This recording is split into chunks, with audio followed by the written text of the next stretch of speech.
ओम गुरुभ्यो नमः। ओम गम गणपतये नमः। ओम हुम मन्मते नमः। ओम रम रामाय नमः। ओम मातेश्वरी नमो नमः। ओम माता पितृचरण कमलेभ्यो नमो नमः। ओम शांति शांति शांति। हरि ओम श्री गुरुभ्यो नमः। स्वागत है आध्यात्म गुरुकुल, ज्योतिष गुरुकुल, वास्तु गुरुकुल, स्वावलंबन गुरुकुल, पूजा पाठ कर्मकांड गुरुकुल ओडिशा राउंड क्लास में आचार्य संजय बात करते हैं गुरु बृहस्पति अतिचारी का प्रिलिमिनरी इम्पैक्ट और अष्टग्रह, पंचग्रह, षडग्रह, सप्तग्रह कूट मीन राशि में हुआ था, उसका इफेक्ट। और वर्तमान समय में गंडमूल नक्षत्र में मंगल अश्लेषा नक्षत्र में गोचर का इफेक्ट। और सबसे बड़ा जो चिंतनीय विषय है वह आकाश में इस समय कालसर्प योग और एग्जैक्टली नागदोष टाइप इफेक्ट। और अभी अगर गंडमूल में देखते हैं तो बुध गंडमूल में चल रहा है, क्रॉस कर रहा है, शुक्र गंडमूल में क्रॉस कर रहे हैं, मंगल गंडमूल में क्रॉस कर रहा है। राहु केतु के बीच में सारे प्लैनेट बैठे हुए हैं। और कोरोना, कोविड या इस प्रकार का फिर से एक महामारी दस्तक दे चुका है विश्व में। चाइना से लेके ताइवान इत्यादि देश में और भारत में भी करीब करीब 200 कुछ केस बाहर आए हैं। उसमें से कोई सोशल मीडिया का न्यूज है, कोई पौष्टिक न्यूज अभी तक नहीं आया, इसलिए इसके ऊपर डंका के चोट पे नहीं कहा जा सकता है। परंतु मालिका शास्त्र में बताया गया था कि 64 प्रकार का महामारी आएगा और उसमें से मेरे गिनती के अनुसार 4 वेरिएंट जा चुका है, ये 5वां चल रहा है। तो आगे आगे देखो होता है क्या। इस समय का जो भी कोरोना या कोविड टाइप जो कुछ भी नया वेरिएंट का बात किया जा रहा है, वो कितना आउटब्रेक लेगा और कितना गंभीर होगा, अभी तक कोई ठोस आकलन तो नहीं मिल रहा है, कोई ठोस आंकड़ा नहीं मिल रहा है, कोई ठोस सरकारी स्तर पे या डॉक्टर्स के स्तर पे कुछ भी इस प्रकार का बात नहीं चल रहा है। लेकिन विगत पूरा कोरोना का जो भी वेरिएंट आगे पीछे करके आया, उसमें एक ऐसा योग बना जिसमें हजारों लाखों मरे और उसका कोई हिसाब नहीं मिला। यहां तक कि सब पानी में तैरते गए। मालिका में बताया गया था कि ऐसा महामारी आएगा जो एक दूसरे को अपने लोग घर में घुसने देंगे नहीं या आसपास जाएंगे नहीं, वगैरह वगैरह। वो सब सच हो चुका है। अभी फिर से गुरु बृहस्पति अतिचारी का जो लोग आपको बोल रहे थे एस्ट्रोलॉजर्स, और कुछ डरने का कोई बात नहीं गुरु बृहस्पति अतिचारी होने से। और गुरु बृहस्पति अतिचारी होने का 5-10 दिन भी नहीं गया है और पहला फायरिंग हो गया यहाँ पर। कुछ सूत्रों के माने तो 5 तारीख से ताइवान इत्यादि में इस बात का मतलब शुरुआत कंडीशन हुआ है। और अभी अभी गुरु बृहस्पति अतिचारी होने का थोड़ा 1-2 डिग्री आने के अंदर ही ये बात मीडिया में, हालांकि सोशल मीडिया में ज्यादातर, किसी न्यूज मीडिया में बात उठना नहीं है।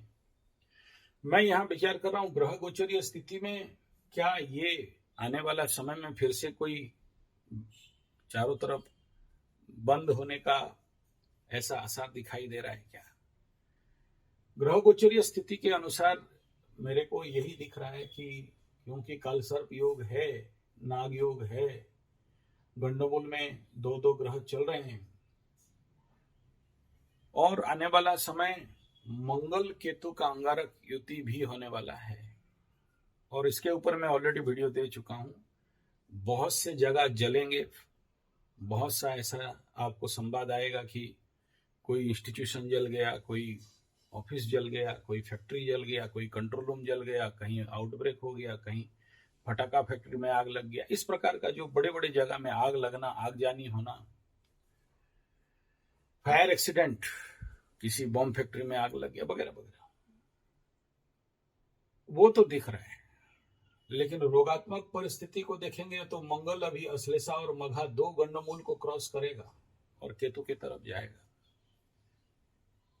अगर मैं जैसे कि कोरोना काल में ग्रहों का स्थिति को अनुक्षण कर रहा था, एनालिसिस कर रहा था, ध्यान दे रहा था, तो उस समय भी ठीक ऐसा ही कालसर्प योग के साथ अंगारक योग बना हुआ था। वो राहु और मंगल के साथ बना था। अभी केतु और मंगल के साथ बनेगा। उस समय सबसे बड़ा आउटब्रेक हुआ था और मैं उस प्रकार के समय में खुद राउरकेला स्टील प्लांट में बहुत बड़ा control panel, control room near about हो सकता है 100 करोड़ से अबव का होगा, जो बड़े बड़े एडवांस गैजेट एंड कंप्यूटर चलते थे, भयंकर रूप में जल गया था और सभी वर्कर लेबर मुंह में पट्टी बांध के उसको रीस्टार्ट कर रहे हैं। मतलब सब कुछ इमीडिएट बनाना पड़ा, बहुत असंभव बना। और उस समय इस राहु मंगल का युति, इस समय केतु मंगल का युति इसी प्रकार का एकदम क्रॉस कर रहे थे। तो वो आईसीयू खुल गया था, चारों तरफ शटडाउन, ब्रेकडाउन, लॉकडाउन, वो कंडीशन वहां बना हुआ था। और अभी धीरे धीरे 45 दिन और पूरा क्रॉस करने के लिए 90 दिन का टाइम पीरियड लगेगा मंगल को आने वाला समय में। और जो लोग मेरे पुराने व्यूअर्स हैं, जो लोग संजय जी 75 टेस्ट एस्ट्रोथेरेपी में, आप लोग मेरे से पुराना गुरु बृहस्पति का अतिचारी के ऊपर वीडियो में दिया था, और आप लोगों का प्रश्न था कि 2025 को आप क्या बोलेंगे, मैं बोला रोग बोलूंगा।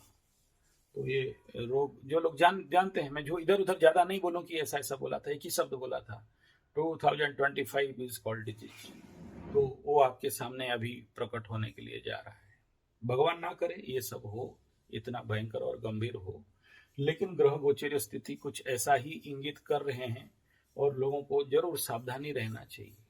अवश्य डरने का कोई बात नहीं है, हम लोग सब एक्सपीरियंस हो चुके हैं और अपना योग, ध्यान, प्राणायाम इत्यादि जो भी फिजिकल अपने इम्यूनि पावर को बढ़ाने के लिए कच्चा खाना, ईट रॉ, जियो 100, थोड़ा सा नेचुरोपैथी आयुर्वेद का भी सहायता जरूर लेना चाहिए। बाकी सरकारी जो भी बात है उसको मानना चाहिए, उसी हिसाब में बढ़ना मानना चाहिए, इसमें कोई दो राय नहीं है। लेकिन ये कंडीशन कुछ ऐसा दिखाई दे रहा है ग्रह गोचरीय। मेरा एस्ट्रोलॉजिकल प्लेस एनालिसिस के अंतर्गत मैं इस बात को आपके समक्ष कहूंगा कि ये कंडीशन एक तरफ मीन शनि, देखिए मीन शनि उड़ीसा में फिर से एक साइक्लोन आना चालू हो चुका है, अभी बड़ा साइक्लोन अभी आने वाला है। तो ये कंडीशन, और भूकंप तो आप देख ही रहे हो, उधर चाइना में भी भूकंप हो गया, इधर पाकिस्तान में भी भूकंप हो गया, दिल्ली में आ चुका है, तिब्बत में हो चुका है। तो ये सारा जो सिग्नल से क्या बोल रहा है, और उसके अंदर युद्ध भी हो गया है और बाकी दो युद्ध तो चल ही रहा है। तो ये मीन शनि, मालिका, कल्कि अवतार, भविष्य पुराण, और ये कालसर, नागदोष, पंचग्रह कूट, 15 दिन का पक्ष, लोग मरेंगे लक्ष्य लक्ष्य, ये सारा को कंसाइड करते हैं तो एक जगह में कहीं ना कहीं बात आके क्लियर दिखाई दे रहा है। इसमें बहुत थोड़ा सा सावधान रहना चाहिए। मेरे जितने भी टेस्ट एस्ट्रोथेरेपी के जितने भी मेरे सब्सक्राइबर व्यूअर्स हैं, इंडिया में अभी उस कंडीशन का भयभीतता तो दिख नहीं रहा है, लेकिन जो भी चाइना और बाकी देश का न्यूज आ रहा है वो कहीं ना कहीं चिंताजन्य विषय है। इसमें थोड़ा सा सावधान रहना चाहिए। और ये प्लानिटरी पोजीशन भी कुछ ऐसा ही कह रहा है इस समय।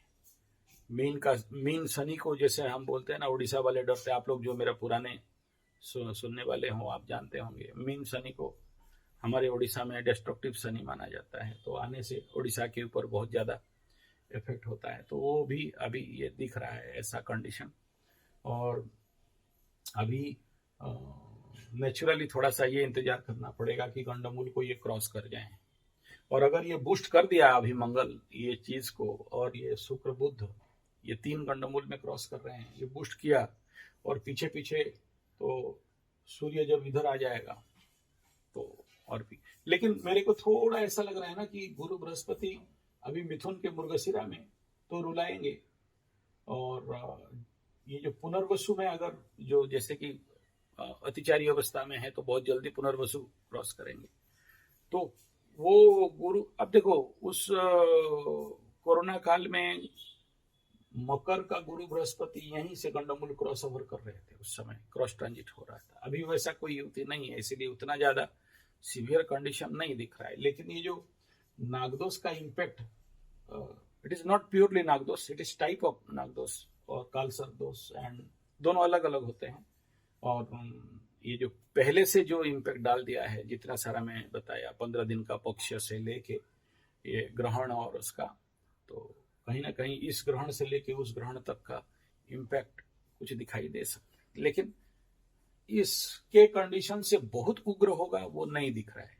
लेकिन फिर से कह रहा हूं कि अतिचारी बृहस्पति को प्रेडिक्ट कर पाना बड़ा मुश्किल होता है, क्योंकि कोई ब्राह्मण शांत है, मजा में है, आनंद में है, शांति में है, आप प्रेडिक्ट कर लोगे। लेकिन ब्राह्मण क्रोध में है और पंडित जी एकदम गुस्सा में है, वो दौड़ भाग कर रहे हैं, हड़बड़ी में है, तो फिर कुछ भी हो सकता है।